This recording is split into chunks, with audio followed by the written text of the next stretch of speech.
Imagina que naciste en Europa en el año 54 después de Cristo. No importa el idioma que hablabas, la religión que practicabas o la tribu a la que pertenecías, tu vida habría sido dictada tanto en pequeños como en grandes aspectos por la ciudad de Roma.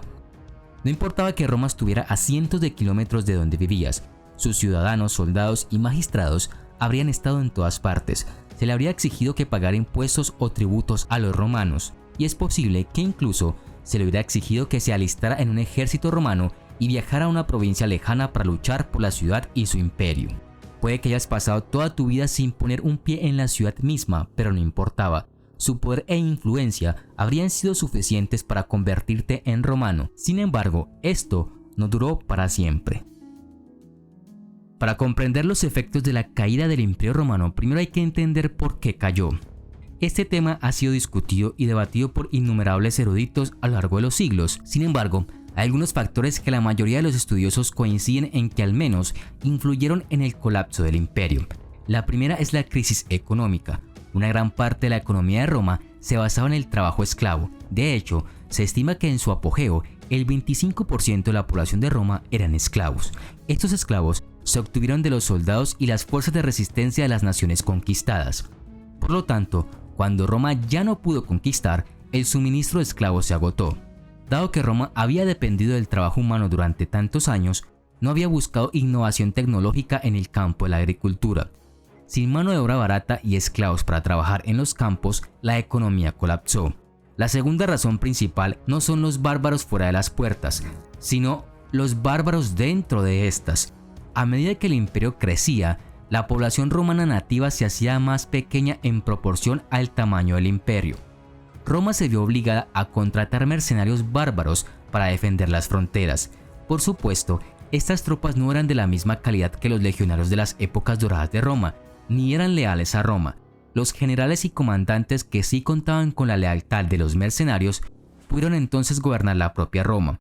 Esto condujo en parte a una corrupción desenfrenada y un clima político volátil que también contribuyó a provocar la caída de Roma. El ejército romano, formado en gran medida por mercenarios bárbaros que no tenían lazos étnicos con Roma, ya no podían salvaguardar las fronteras tan eficientemente como lo habían hecho alguna vez, ni el gobierno podía seguir recaudando impuestos fácilmente en las provincias. La llegada de los visigodos al imperio en el siglo III, huyendo de los invasores hunos y sus subsiguientes rebeliones, han sido citadas como factores que contribuyeron a la decadencia. El Imperio Romano de Occidente terminó oficialmente el 4 de septiembre del año 476 después de Cristo, cuando el emperador Rómulo Augustulo fue opuesto por el rey germano Odoacro. Tras la caída del Imperio Romano Occidental, el paisaje de Europa cambió para siempre. El vacío de poder que dejó la disolución de Roma dio lugar a un periodo de considerable cambio en el que varias facciones competían por el dominio. Esta era conocida como la Alta Edad Media. Estuvo marcada por una fragmentación del poder político, cambios de fronteras y el surgimiento de nuevas identidades culturales y políticas. Los reinos bárbaros, compuestos por varias tribus germánicas como los godos, vándalos, lombardos y francos, comenzaron a establecerse en antiguos territorios romanos. Estos nuevos reinos, sin embargo, no borraron simplemente el legado romano. En cambio, a menudo adaptaron las instituciones romanas y las mezclaron con sus propias costumbres germánicas. Por ejemplo, los ostrogodos en Italia, los visigodos en Hispania y los vándalos en el norte de África continuaron utilizando el derecho y los sistemas administrativos romanos. En las Islas Británicas, la situación era algo diferente. La retirada de las fuerzas romanas alrededor del 410 después de Cristo había dejado la región abierta a la invasión de varios grupos, sobre todo los anglosajones y jutos de lo que hoy es Dinamarca y el norte de Alemania. Estas invasiones llevaron al establecimiento de una serie de reinos anglosajones que eventualmente se fusionarían en el Reino de Inglaterra. El colapso económico y sumado a estas invasiones extranjeras hicieron que gran parte de la arquitectura romana clásica se perdiera. Lamentablemente, la elegante piedra de la época romana fue sustituida por sencillas estructuras de madera. Los kilómetros de calzadas romanas ya no se mantuvieron y el gran movimiento de mercancías que coordinaban y gestionaban los romanos se vino abajo. Está claro que la calidad de los productos en toda Europa disminuyó significativamente después de la caída de Roma. antes del colapso, se podía encontrar cerámica africana de alta calidad en la mesa de los ciudadanos de Roma. Los antiguos ciudadanos romanos que vivían en esas regiones eran civiles y no estaban en condiciones de expulsar a sus nuevos amos, y en su mayor parte no se molestaron en intentarlo. La mayoría simplemente intentó acomodarse a sus nuevos amos germánicos lo mejor que pudo. Ahora el Imperio Oriental todavía existía y tenía fuerzas armadas a su disposición. Bajo Justiniano, hizo un serio intento de recuperar parte del terreno perdido en el oeste. El intento solo tuvo un éxito parcial. El estado vándalo en el norte de África fue derrocado, al igual que el estado ostrogodo en Italia, y una pequeña porción de territorio fue arrebatada a los visigodos en España. Más que eso, Justiniano no pudo lograr, e incluso estos reveses de conquistas requirieron una larga guerra en Italia, que destruyó la península. Todo el terreno perdido en el oeste era prácticamente imposible, especialmente porque los persas seguían siendo una seria amenaza en el este y además también había una nueva amenaza en el Danubio, los eslavos. La infraestructura nunca fue reparada. Los acueductos permanecieron cortados, lo que significa que no tenían fuente de agua dulce. La malaria hizo inhóspita la vida en la ciudad, y como guinda del pastel llegó la plaga de Justiniano, que mató a la mitad de la población de la parte occidental del imperio. La población disminuyó aún más a 50.000 habitantes o menos. Ya no se importaban cereales de Egipto. Como Roma es una ciudad del interior, la era del pan y el circo gratis había terminado. Los precios de los alimentos se dispararon, ya que el transporte terrestre era mucho más caro que el transporte marítimo y fluvial. Los ciudadanos empezaron a utilizar los edificios antiguos como nada más que canteras para reparar las estructuras que querían conservar. Todo había caído en mal estado y no había dinero. Gran parte de las tierras, áreas urbanizadas abandonadas, se habían convertido en cultivos y pastos. Las inundaciones del Tíber y la peste arrasaron la ciudad junto con más guerras en la zona. Aislados de Bizancio, cuando el Papa pasó a gobernar la ciudad, el Senado desapareció. Cuando los bizantinos recuperaron el control, saquearon la ciudad para sus propios fines y financiar guerras en el este. Cientos de miles de romanos abandonaron Roma para vivir en el campo, en sus propias granjas o más preferiblemente bajo la protección de un poderoso terrateniente. Cientos de miles de romanos urbanos se convirtieron en italianos rurales. Las pocas legiones que habían estado estacionadas en Italia y que aún eran conformadas por romanos, como la Legión 16 y 22, probablemente simplemente se disolvieron y dejaron de existir. El latín comenzó a extinguirse en el siglo VI, poco después de la caída de Roma. La caída de Roma precipitó la fragmentación del imperio, lo que permitió que se desarrollaran distintos dialectos latinos locales, dialectos que eventualmente se transformaron en las lenguas romances modernas. Entonces, en cierto sentido, el latín nunca murió, simplemente cambió. La gente viajaba con menos frecuencia, el contacto entre ciudades se mantuvo al mínimo. Si bien la escritura no desapareció por completo gracias en parte al cristianismo, el latín escrito tuvo cada vez menos influencia a medida que menos personas aprendían a leer o escribir. En resumen, nada impedía el desarrollo de los dialectos locales. Poco a poco, década tras década, estos cambios se acumularon hasta tal punto que las personas que vivían en diferentes extremos del antiguo imperio ya no podían comunicarse entre sí, convirtiéndose en las lenguas romances modernas como el rumano, el francés, el portugués, el español y por supuesto el italiano. La caída de Roma también abrió el camino para otra parte importante de la historia de Europa, el feudalismo. Cuando cayó Roma, Europa cayó en un estado de guerra constante. Los nuevos reyes no solo querían grabar a su población, sino que también querían que lucharan en tiempos de guerra. Esta práctica era por supuesto impopular. Los nuevos reyes permitieron a los terratenientes formar sus propios pequeños ejércitos a los que los reyes podían recurrir para defender el reino. Este sistema también proporcionaba protección local contra cualquiera que quisiera saquear la tierra, como los vikingos o los magiares. Esto eventualmente se convirtió en el sistema de feudalismo que dominó la Europa medieval. El feudalismo ayudó a impedir que se formara en Europa otro gobierno centralizado fuerte como el de Roma.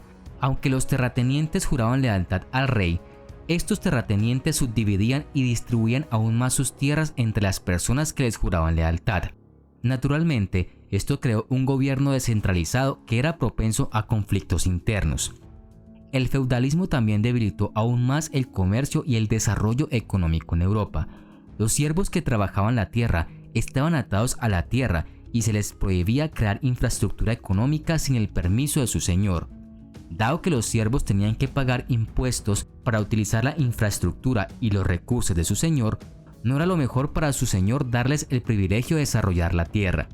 La economía europea de la Edad Media no era nada comparada con la de la época romana. Sin embargo, hubo una mejora y un fortalecimiento significativos de los cuerpos religiosos después de la caída de Roma. Cuando la ley y el orden que Roma proporcionaba desaparecieron, el pueblo de Europa comenzó a buscar orientación en la Iglesia. Algunos líderes religiosos como el Papa actuaron básicamente como monarcas, otros líderes religiosos inferiores actuaron como asesores de los reyes e incluso desempeñaron funciones directivas en varios reinos. Sin la defensa del politeísmo y el gobierno establecido por parte de Roma, la Iglesia no solo se convirtió en la última fuente de fe en los reinos europeos, sino que también quedó de alguna manera entrelazada en los asuntos políticos de estos. Esto allanó el camino para el dominio de la Iglesia en la Europa medieval. Al principio, el cristianismo fue prohibido en Roma, y los cristianos fueron perseguidos por muchos emperadores como Nerón y Diocleciano. Sin embargo, en el año 313 después de Cristo, el cristianismo se volvió legal bajo el gobierno de Constantino el Grande, el primer emperador cristiano. Utilizando su influencia como emperador, Constantino estableció procesos y normas que proporcionaron estabilidad a la Iglesia. Bajo su protección y debido a las diversas formas que mostró hacer la Iglesia, el cristianismo prosperó. Siendo un hombre hábil en la política y administración, Constantino también influyó en el funcionamiento interno de la Iglesia para hacerla más estable. La Iglesia católica se convirtió en la institución permanente que mantenía unida a Europa. Los ejércitos deambulaban por el Imperio Romano y la gente dependía del obispo para protegerlos. La Iglesia Católica Romana asumió el papel de liderazgo y ayudó a las comunidades distribuyendo alimentos a la gente. La Iglesia también ayudó a conservar la cultura grecorromana, protegiendo manuscritos y artes antiguos. La comunidad de monjes creó monasterios que acogieron a viajeros y refugiados. De esta manera, la Iglesia Católica dominaba la forma de vida de la gente. Los miembros de la sociedad medieval creían que la Iglesia Católica era el factor más importante en sus vidas y organizaban sus pueblos y ciudades para reflejarlo. La gente del pueblo construía sus iglesias en el centro de la ciudad o pueblo y los viajeros podían ver el campanario a kilómetros de distancia. Dado que la mayoría de la gente vivía en aldeas pequeñas, el papel principal de la iglesia en la sociedad medieval era unir a la gente. Esta iglesia obligaba a la gente a pagar el 10% de sus ingresos, comúnmente conocido como diezmo.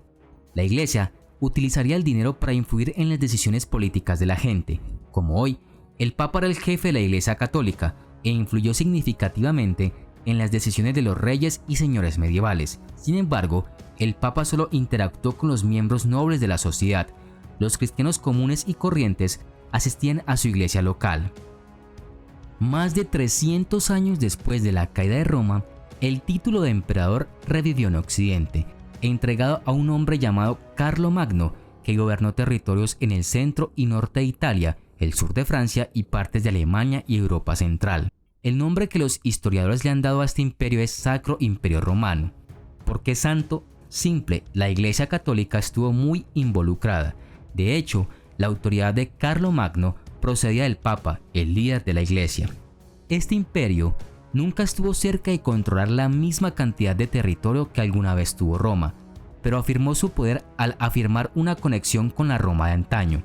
Su argumento fue: Roma nunca cayó, solo se estaba reorganizando. Por supuesto, para entonces, mucha gente había seguido adelante o no tenía interés en ser parte de un nuevo imperio romano, pero su propia existencia habla de la influencia de Roma. Incluso más de 300 años después, para gobernar Europa, había que establecer vínculos con el poder de Roma.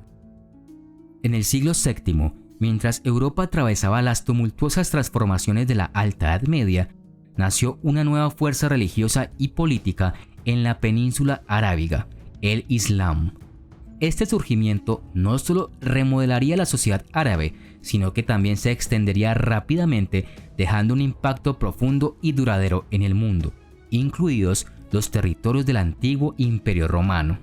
El Islam comenzó con la misión profética de Mahoma en la ciudad de la Meca alrededor del año 610 después de Cristo. Nacido en la tribu Quraysh que controlaba la Meca, Mahoma comenzó a predicar sobre las revelaciones que recibió de Dios, que luego fueron compiladas en el Corán, el libro sagrado del Islam. Sus enseñanzas, que enfatizaban el monoteísmo y la reforma moral y social, atrajeron un creciente número de seguidores, pero también la oposición de los poderes establecidos de la Meca. En el 632 después de Cristo, los ejércitos musulmanes habían conquistado vastos territorios, incluido el imperio persa sasánida y porciones significativas del imperio bizantino, extendiendo su dominio sobre Persia, el Levante, el norte de África e incluso llegando a España en el oeste. Esta rápida expansión del poder islámico marcó el comienzo de una nueva era política y cultural. Muchas de las regiones en las que se expandió el Islam eran parte del antiguo Imperio Romano y eran predominantemente cristianas en el momento de la conquista musulmana. Si bien a los no musulmanes se les permitió mantener su fe bajo el dominio islámico, muchos se convirtieron gradualmente al Islam a lo largo de los siglos debido a una variedad de factores, incluido el atractivo de sus enseñanzas y las ventajas sociales y económicas que ofrecía la conversión. El periodo que siguió a la caída de Roma fue uno de cambios y adaptaciones extraordinarios, de conflicto y fusión, y de nacimiento y de desarrollo de las entidades y estructuras que darían forma al mundo medieval. Fue una época en la que el viejo mundo se transformó en uno nuevo, un mundo que a su vez sentó las bases de la era moderna. Este dramático periodo histórico sirve como testimonio convincente de la resiliencia y la capacidad de reinvención de la humanidad frente a cambios monumentales.